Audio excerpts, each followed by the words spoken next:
Hello and welcome to the Studio 90 from Vancouver, where we're going to catch you up on a few storylines after the USA's 14-0 win against the Dominican Republic last night.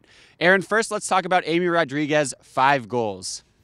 Big night for A-Rod last night. We sat down the speedy forward to get her thoughts on the novelty of scoring 5 times in a game, as well as joining a list of U.S. legends who have accomplished that feat: Brandi Chastain, Michelle Akers, Abby Wambach, and Tiffany Milbright.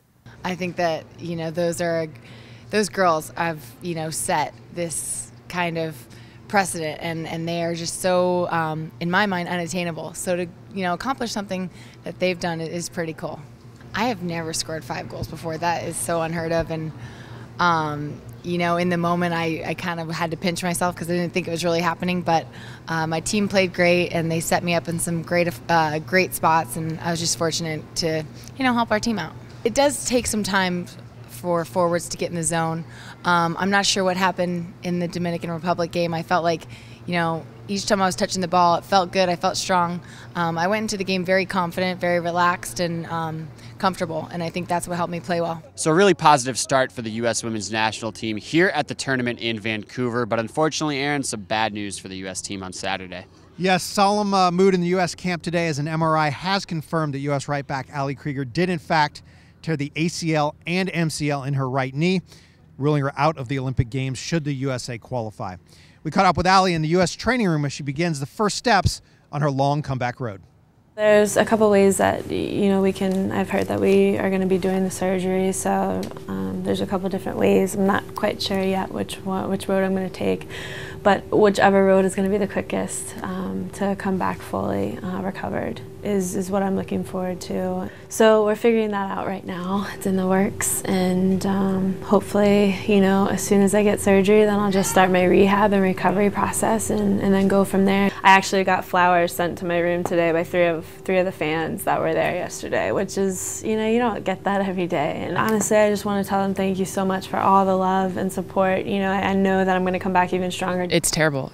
You never want to see a player go down, and especially Krieger, who is just like the nicest, sweetest person in the world, and she's an amazing soccer player, and any loss like that really hurts the team. And now it can't be undone, so the team has to rally and try to fill in that spot that she's leaving, because she's a huge part of this team, and it'll be great if she can be around, because she's just a great person to be with, and we just kind of wish her the best and hope that she recovers quickly and she'll be missed. It's a quick turnaround for the U.S. women as they get set to face Guatemala on Sunday night here in Vancouver. Aaron, the team we could see could be a lot different from the one that faced Dominican Republic. Yeah, U.S. head coach Pia Sundhage has said from the beginning of the tournament that she'd like to mix up the starting lineups. We could see quite a few different faces from the starting lineup in the first match against the Dominican Republic. We talked to Pia and Becky Sauerbrunn about possible lineup changes. This team will compete for a spot, so each player will compete for a spot, and it's always been competitive, but we will make it even more competitive. So you could see the sparkle yesterday. They really want to play well with each other. So the thing is, how will they respond to that instead of having a consistent starting lineup?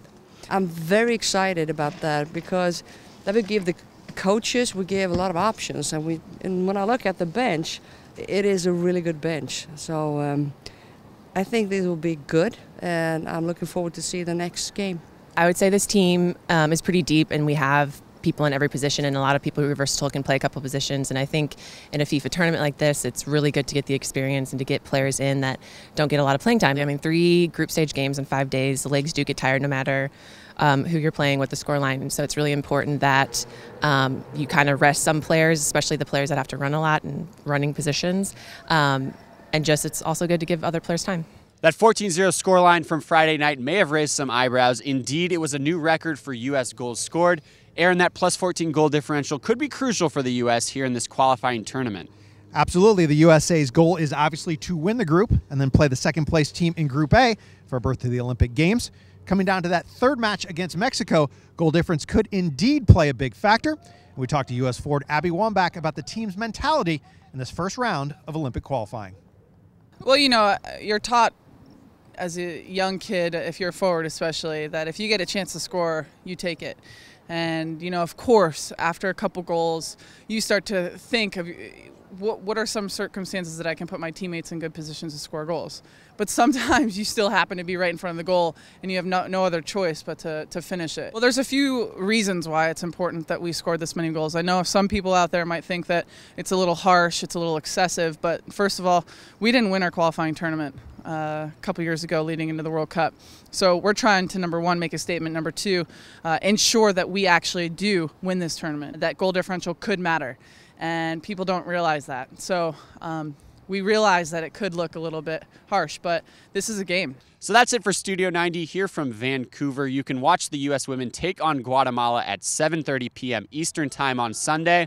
Live coverage is on Universal Sports Network, CONCACAF.com, and UniversalSports.com. For Aaron Heifetz, I'm Mark Liskevich here from Vancouver. Thanks for watching Studio 90.